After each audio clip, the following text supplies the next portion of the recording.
What's up, guys? Dr. Feelgood here, back again with another philosophy. And forgive me for not doing any videos probably for the last month.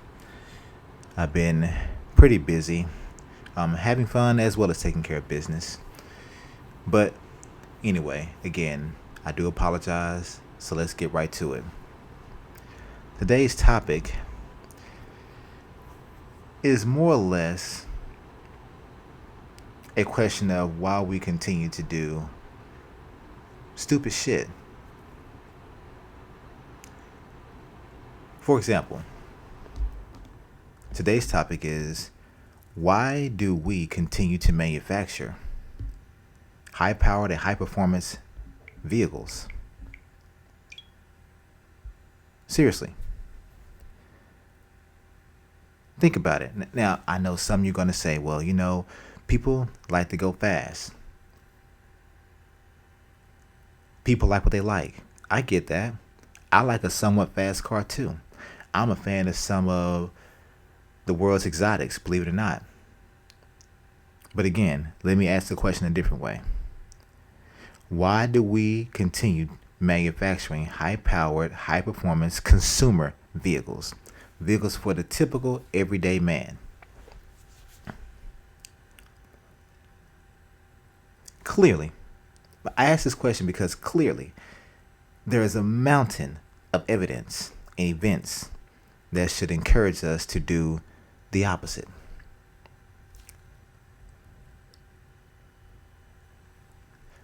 Tell me, what is the point of a 500 plus horsepower car, crossover, or SUV when people today can barely drive their 180 horsepower Camry properly and or safely?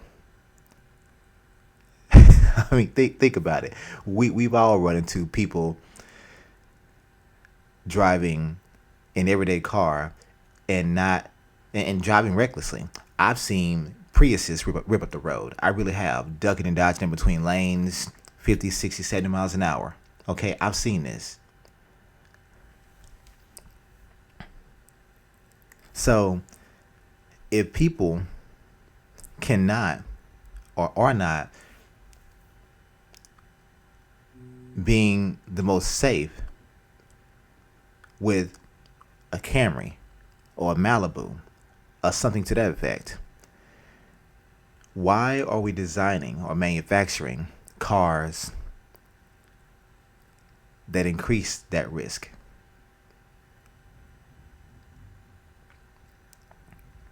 Here's something else. I've heard people complain about the high gas prices, right? Yet, you went out while gas was about already, reasonably high, $3 to $4 a gallon. You went out and purchased let's say a Dodge Challenger Hemi V8. But you're complaining about high gas prices, and you recently purchased a gas guzzler, a vehicle that if you look on its paperwork, there is actually what's called a gas guzzler tax. Not smart. In fact, it's incredibly stupid. I don't care what you like. You're welcome to have what you like, but be smart. What is the point of a consumer vehicle with a 150 plus mile per hour top speed when people barely know how to drive safely at 50 miles an hour on a public street? See, it seems to me we should be scaling things back. If a car crash at 50 miles per hour can be fatal and or cause serious injury, why increase the risk? Clearly, there are a lot of people out there. I'm not saying most. I'm not giving any percentages, but clearly there are a lot of people out there that don't know how to drive safely or don't care to. So why give them more tools to do more damage? Another example. SUVs are among the unsafest type of car that is manufactured today. High rollover rate, not really good at surviving, being T-boned, stuff like that. They're not good. Safety-wise, I think they're on the lowest, they have the lowest mark when compared to cars, trucks, and crossovers. Really. But SUVs and crossovers, pretty much the same, almost. Almost. Excuse me. But anyway, why are we making 500 horsepower and 600 horsepower SUVs and crossovers? The unsafest vehicle type on the market. Why are we doing that? It doesn't make any sense. It does not make any sense. None whatsoever.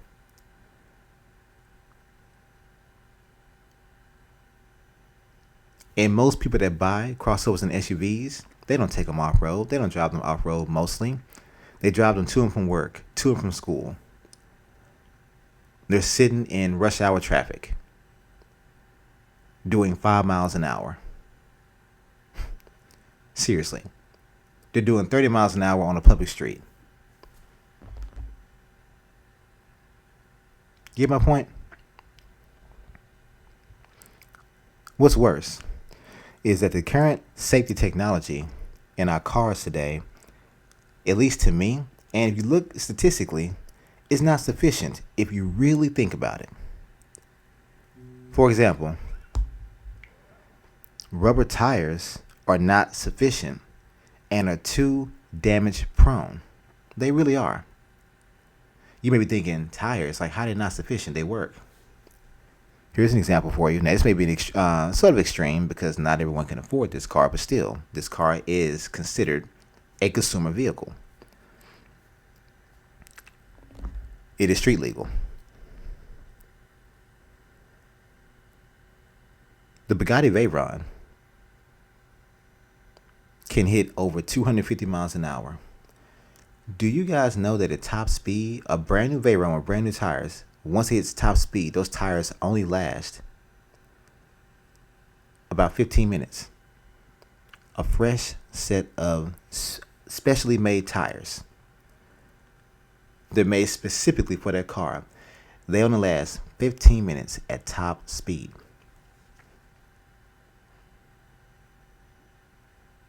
That's ridiculous. Do you know that those same tires, when driven by a consumer under normal driving conditions, only last 2,500 miles? The typical consumer today that drives your Camry, your Malibu, even your BMW, those tires last 40, 50, 60,000 miles. A Bugatti Veyron, which is driven just normal, those tires only last about 2,500 miles. That is ridiculous. And guess what?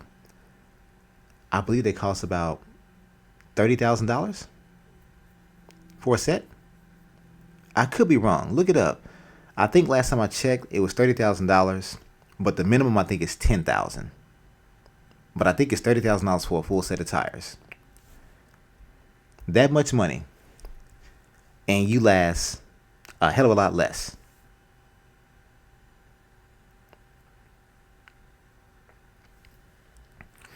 Hell, honestly, I do not think we have the technology to realistically sustain said performance in the consumer level cars, like the BMW M5, the M6, and the Mercedes-Benz 65 AMG, 63 AMG.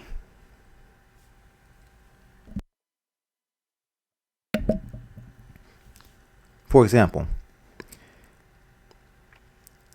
and some of y'all may not know this, but did you know that Corvettes actually overheat when pushed too hard? And it does not take long. We're talking about a car that was designed as a sports car to be driven aggressively. Put it on a track or you push it too hard, and it overheats and goes into a limp mode. I think for about an hour or two, where it can't be pushed hard at all. Why? It's simple, really. More power requires more fuel. More fuel results in more heat, and engines don't like too much heat. Most engines, once they get above 225 degrees Fahrenheit, that's it. Shut down. So, why are we designing these cars or manufacturing these cars that can't even sustain themselves? Why are we manufacturing cars that, just to me, on a consumer level, all I see are cons, no pros, except for looking good and sounding good in case you are an attention whore or you want to be noticed when you pull up to the club or show off to your friends, things like that. But all I can see, and I'm being practical here, objective, are cons, no pros. Take out the subjective stuff, such as, it looks good, you like it, all that crap, right? And, getting it for attention. High performance cars cost more. They have far worse fuel economy. They require far more maintenance. They increase the risk of injury and or death, when you drive at such speeds, which means they're less safe. And also the maintenance is much more expensive. Not that it only requires more, but it's also more expensive due to the parts. Why in the hell would someone choose to purchase something that literally has no pros, only cons? Why would we, and my question is, the reason for this podcast is, why are we manufacturing such vehicles, such consumer vehicles, when there's really no benefit to them? Gas is a natural resource, which means it won't be here forever. Okay? It won't be here forever. At some point, we're going to run out, or we have to stop using it so it can replenish itself naturally, which takes hundreds, if not thousands of years, right? So gas is a limited natural resource. Costs more, requires more. I don't see why companies continue to manufacture these things. And plus, people have clearly demonstrated that they're not more careful in these vehicles. They're actually more careless. They get excited.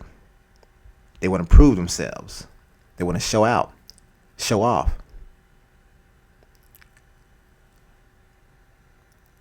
Insurance costs go up because of these cars. Yes. Your insurance costs more. And give it that how old you are.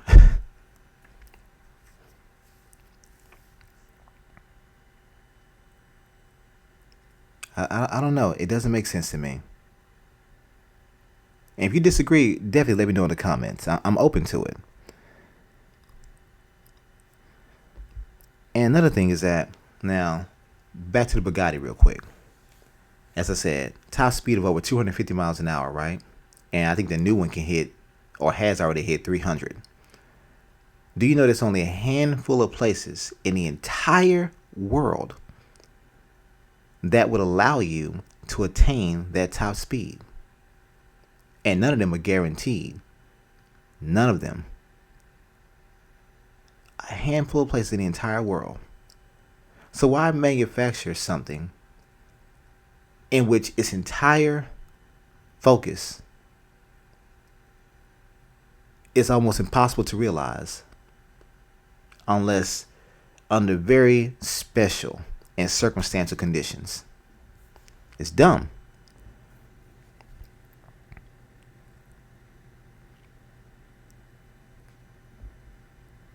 To me, after we manufactured consumer cars for the everyday man that could hit between 100 and 150 miles an hour, we should have moved on to flying cars. I know someone's laughing, thinking, what the hell, really? Here's why.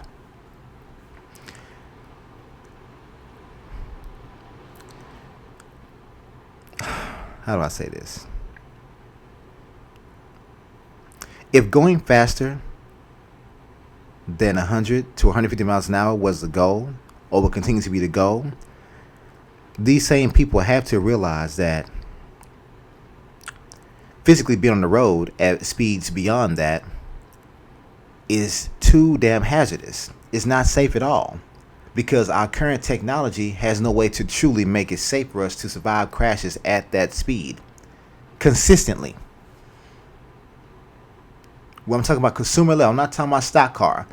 I'm talking about consumer level everyday driving. When's the last time you seen someone driving 175 miles an hour down a public road that has a school zone? Not an active school zone, but a school zone. You know, a little 2-3 lane road. You know, that has hills, ups and downs. You can't possibly hit that speed safely and be able to stop safely without killing someone and or yourself.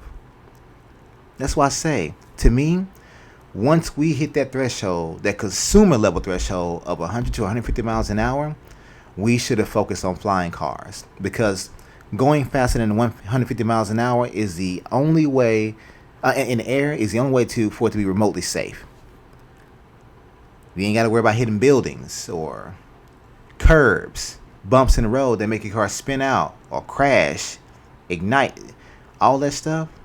It'll be less risky, because the road right now is too hazardous. There's too much stuff on the road. No road is perfect. Roads have too many flaws, and tires are too prone to damage, such as punctures, uneven tire wear, tread life.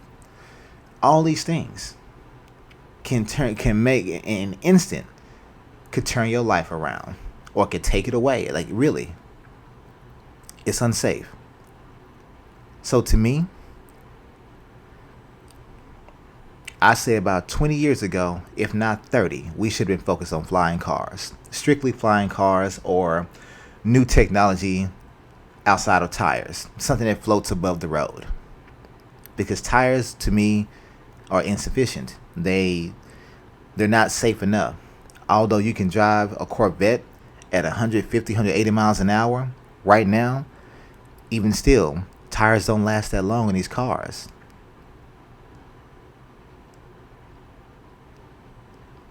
Roads have reached their limit. How hard can you expect to turn at 150 miles an hour? You can't just make a right-hand turn like you would on a public street. You kill yourself. See my point? But flying, that could probably be a little bit easier. But anyway, let me know what you guys think about it in the comments. And as I always say, no, I don't always say that. But anyway, catch you guys later. Peace.